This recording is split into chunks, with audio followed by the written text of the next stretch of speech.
second is called ad sets, and the third one is called ads. Now let's first start with the campaign. Now, campaign is where you pick the objective of your campaign. So it looks like what a marketing funnel or a sales funnel would look like. Like at the top, you would have, you want people to be aware of your brand. So there's objective to have brand awareness, or you want to reach as many people as possible. Next is kind of in the middle stage. So this is a stage where people kind of already know about your brand, but now you just want them to come to your website. So then your objective would be traffic, or you want them to engage with certain Facebook or Instagram posts you have, or you want them to install your app or get lots of video views, or do a lead generation. Lead generation is when you collect their contact information so that you can reach out to them.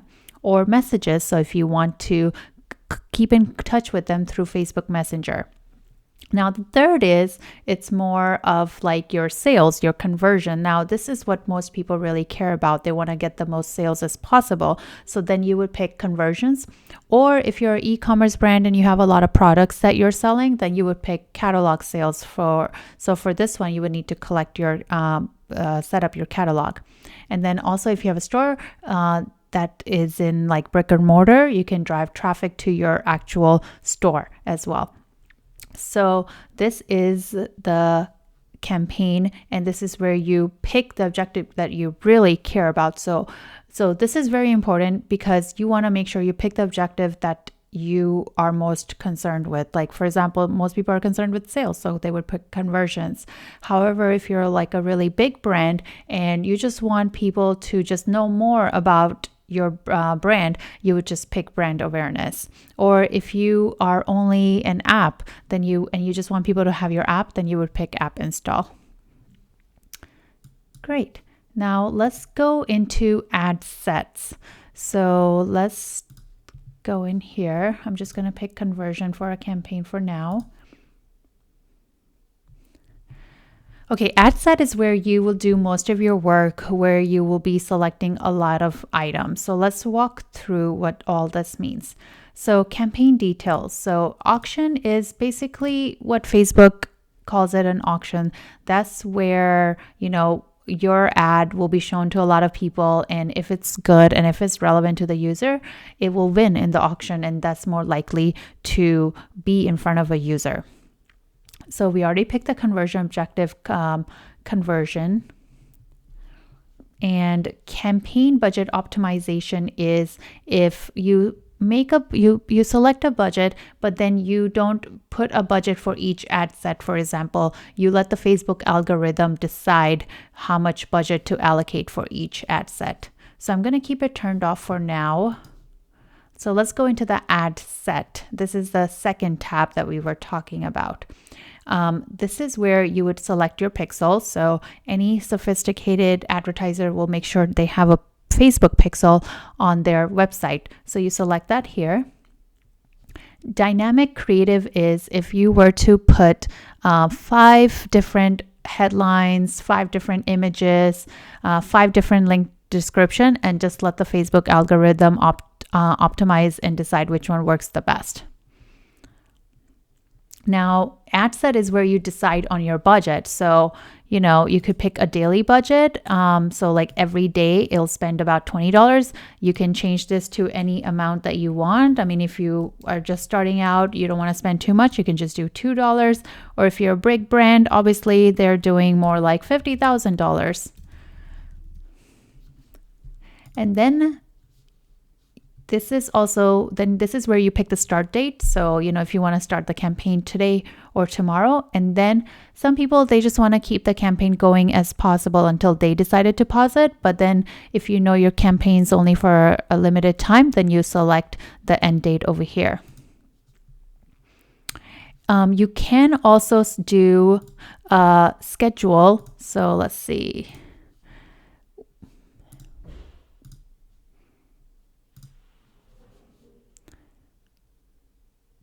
So that one is available only if you pick a lifetime budget. So I'm just going to pick that so I can show you. It's kind of good if to run it on a schedule, because you get to kind of pick where you want the ads to show. And maybe, you know that the type of customers that you have are definitely not up at 1 a.m., 3 a.m., or 6 a.m. And you know that they probably check or use your product like in the morning, maybe during lunch hour, and then like in the evening after everyone's had their dinner. So this is an option that you can play with depending on what your business is. Now, this is the fun part. This is where you select the audience. Now, Facebook has a lot of information on its user just because a lot of people just give out the information. They give out their age, their gender, their interests, what pages they like. So Facebook has a lot of ways to know a lot about the people that are on Facebook. So there's a couple of ways you can do audiences. So there's one that's called custom audiences. Now, these are audiences that could be built from the Facebook pixel that you have, or these are audiences, say you have like 10,000 customers, you upload a list of those 10,000 customers and just retarget them again.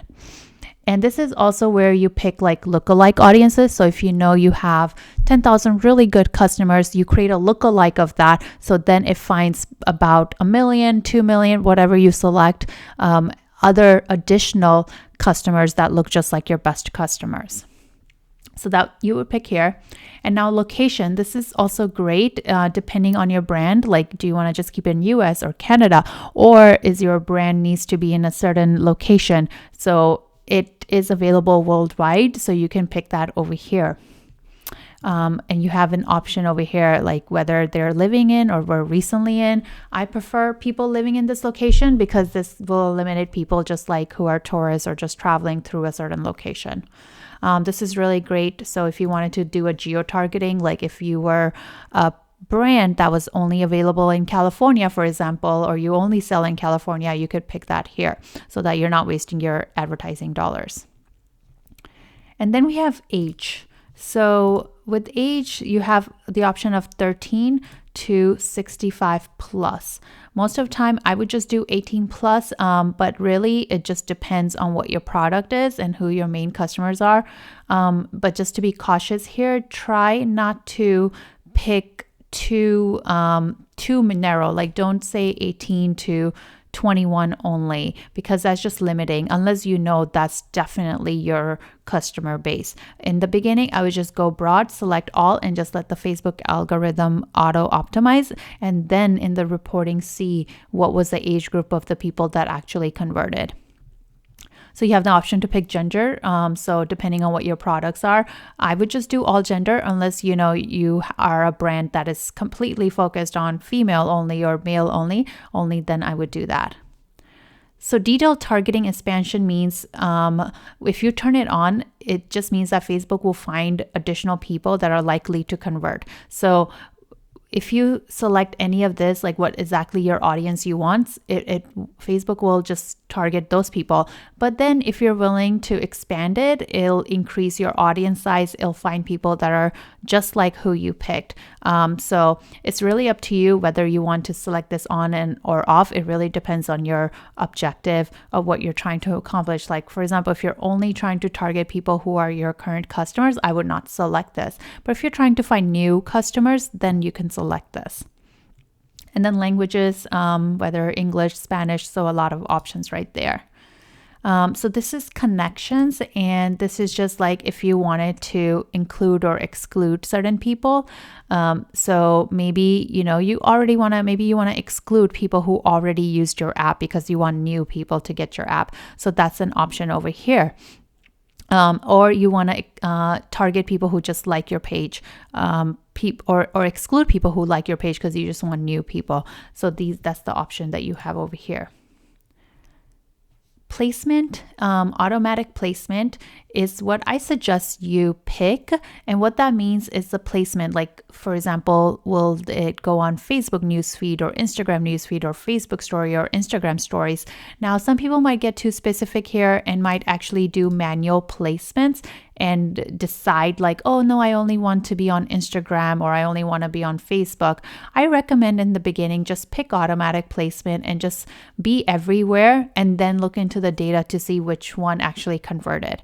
And even then, you still want to just maybe probably pick automatic placement so that Facebook algorithm has more options to play around with to get you the most conversions.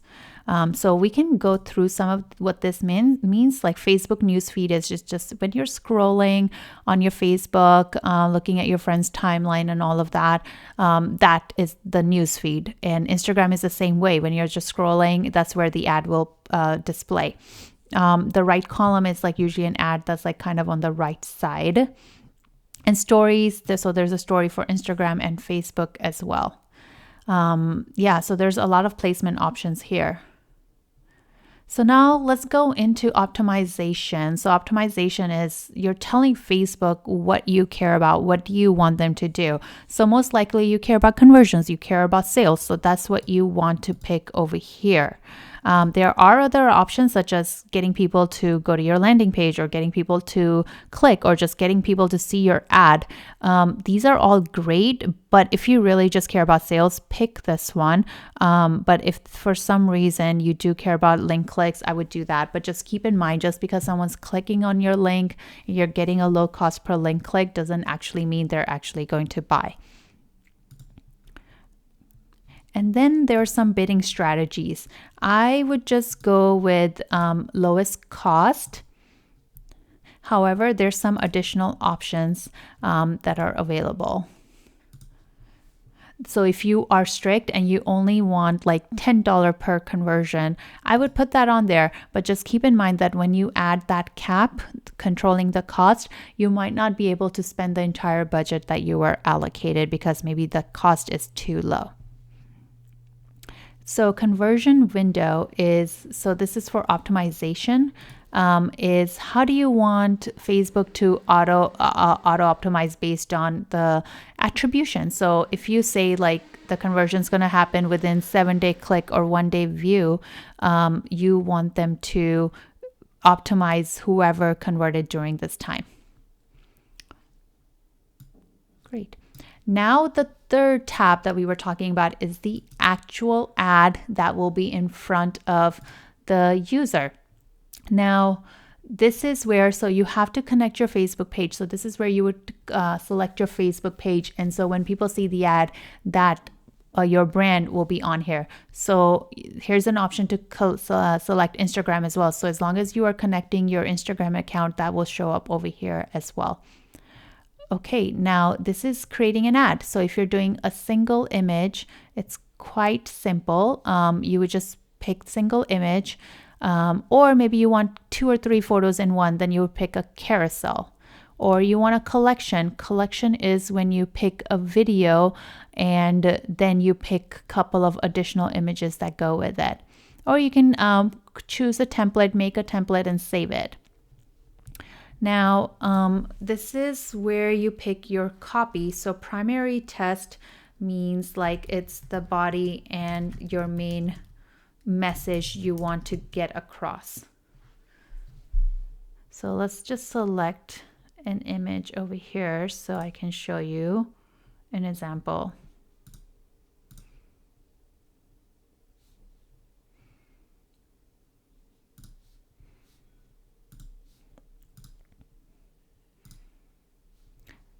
So, and then this is where you would talk about what your main message is. And then headline is something you want like less than 4 words, your main objective to get, users' attention. And then description is maybe it's like free shipping or something additional about the product itself. And then you have the website. So you can just pick like website, whatever your website is, and that's where the product will go to. Display link is how you want your website to look. You could leave this blank and then it'll just have your website information. And now call to action is really important as well, because this is what you want your user to do. So sometimes maybe you just want them to learn more about your brand or product or what you're selling, or you want them to, shop now is a really good one. I prefer Learn More because sometimes Shop Now seems too aggressive and it's like, oh, wait, I'm not ready to shop. I actually want to learn more about your product or brand before I actually shop. And then sign up is like if you were trying to get people to sign up, get their email addresses, you could pick that. So, and you can't just pick any CTA that you want, call to action. You have to use one of the ones that is provided by Facebook. Great. And then over here, tracking, so important. So if you have your pixel, you would pick that over here. Now, you can also add in UTM parameters and you can use that over here. So you can select whatever you want, campaign name, like whatever your standard UTMs are. And then you can go into Google Analytics to track properly. And what the UTM parameters will do is it will tell you that this particular ad from Facebook and this particular campaign is the actual one that drove sales. So I definitely recommend adding the UTM parameter. So once you pick that, it'll add it on for you naturally. And then what it does is when somebody clicks on your ad, it goes to the website that you picked, and then it adds this at the end for tracking purposes. And so this is it for the tutorial. Thank you.